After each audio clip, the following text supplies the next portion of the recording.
Hey, what's up guys? Madman here, and today we've got another session on the tech mat with the Generation 2 Bob Long Marq. And story behind this gun is some dude called Greenspan, plays for some team called Dynasty.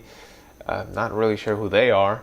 Anyway, he thought it was a good idea to give a guy who calls himself the Madman a brand new gun and just see what happens. And not sure what he was thinking. I'm kidding. The gun is in good hands. I'm kidding.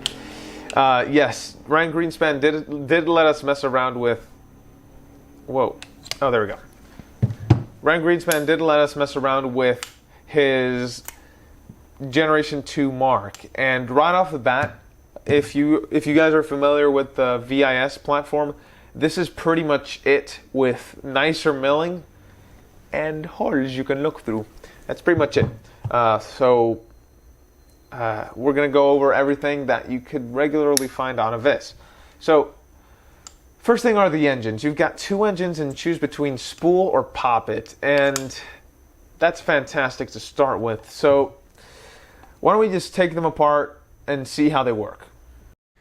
To me, the spool valve engine is actually the easier to understand of the two. You've got a bolt head that screws onto a ram shaft. The ram shaft's movement is controlled by the solenoid, which is fed by the LPR, so you can strictly control how softly the ram can cycle back and forth, which is what makes this thing shoot pretty smooth. Next, you've got the volume chamber and a seal on the bolt head that once you clear the bolt completely forward, it blasts all the air in the volume chamber. There is also a shutoff that stops air from feeding into the volume chamber as it is firing, and that's a key part too. Onto the poppet or VIS engine, standing for Victory Ignition System. It's a little, very different from the spool valve engine. First thing you'll notice is that the bolt actually threads into the ram in this case, unlike the spool where it was the other way around. That's because there's no critical seal in the front of the can for the bolt, and because it makes for better airflow. Anyway, the bolt head threads into the ram. The ram rests inside of the blast guide, and behind that, it seals at the donut, since behind that, the sailing action will be done. The blast guide itself is fitted with a poppet spring that will keep closed the valve inside of the blast guide itself when the cans are screwed in together. To fire, the solenoid pushes the rammer forward, which will strike and push the blast guide, compressing the spring and breaking the seal inside of the blast guide, making the air that's in the can rush into the blast guide itself and be guided through the bolt. Hence, the name of the piece being blast guide. Ha ha. Anyway, one thing to note, Bob Long designed the air path inside of the blast guide to be very clean. According to him, this shot has very little turbulence and the ball is driven down the barrel by a very nicely shaped pulse of air with little irregularities. So that's pretty much it for the VIS. So now we took them apart and saw how they work. That's worth nothing if we don't shoot them, so let's go outside and shoot them. We're going to use the spool valve first. Alright, it's raining, but that is not going to stop us. We're going to try out both engines on this gun. We've got the spool valve engine first. Let's turn on the loader and see what happens.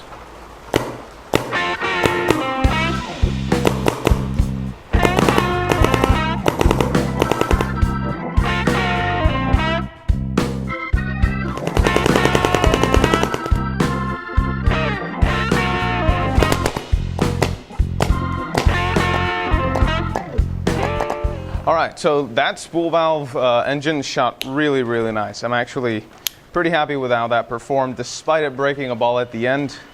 Might look into that. Maybe we just need to tune the gun, because I have honestly not even looked at that. So, time to try out the poppet engine. Let's put the spool valve in our pocket. Now this is supposed to be, or should be, one of the smoothest poppet shots that I'm supposed to ever feel in my life. So, let's have at it.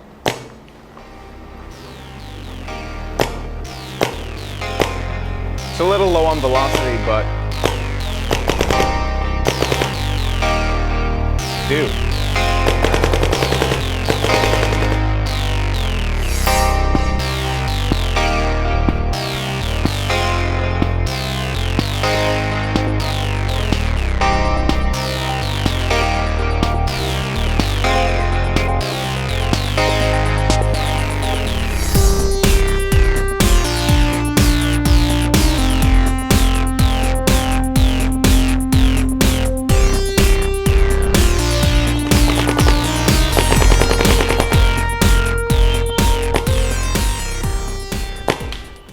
turns out that the gun was actually breaking paint because we didn't have our setting for breech bounce set. So this doesn't have a mechanical counter to that. So we've got to electrically delay the bolt, and we didn't do that. So still shot amazing. This is next to the LV1, obviously, the smoothest poppet I've ever shot. It's a really clean poppet shot. Doesn't really feel like a poppet, to be completely honest.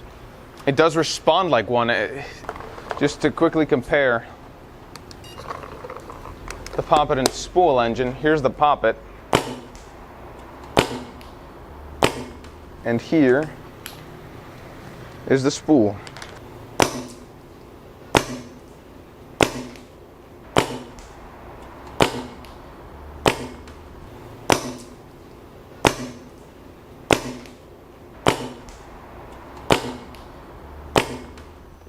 If I were to own this gun, this is the engine I would be shooting. The poppet engine I definitely liked a bit more than the spool valve engine, and the whole reason behind it is because I feel that the poppet shot has a bit more character to it, right?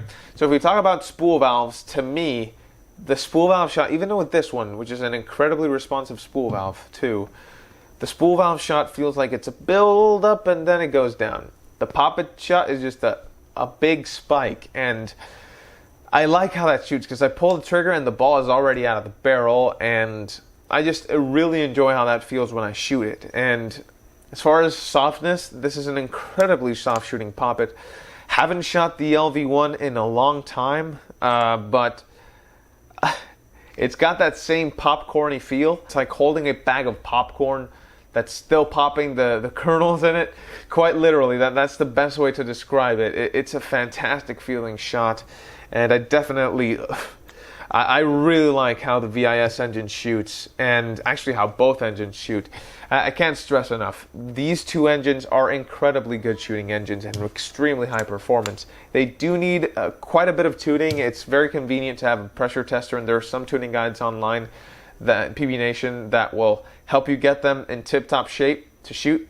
But regardless of how amazing these two engines shoot, and I have to repeat it again, they do shoot incredible.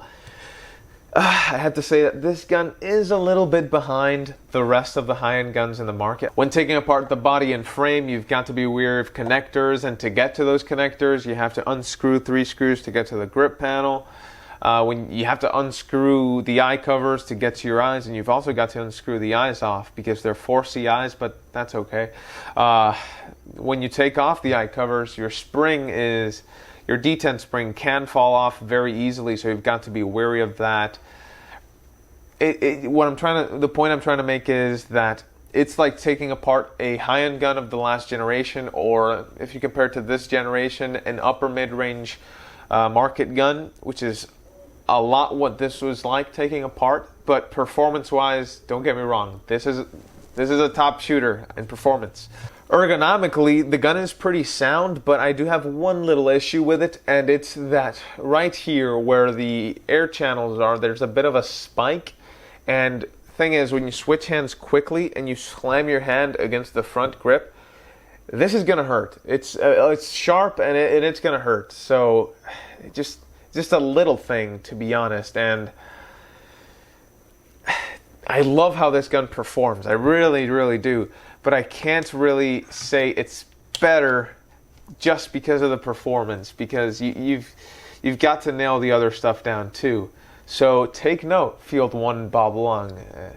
You guys are doing really good things with how your guns work, but I think you can do a bit more with how they're put together. Your competition is learning a lot of stuff very quickly, and you can too. So in conclusion, I really, really like this gun, especially how it shoots. It's a great shooter. I think I've said that like 20 times, but it's true.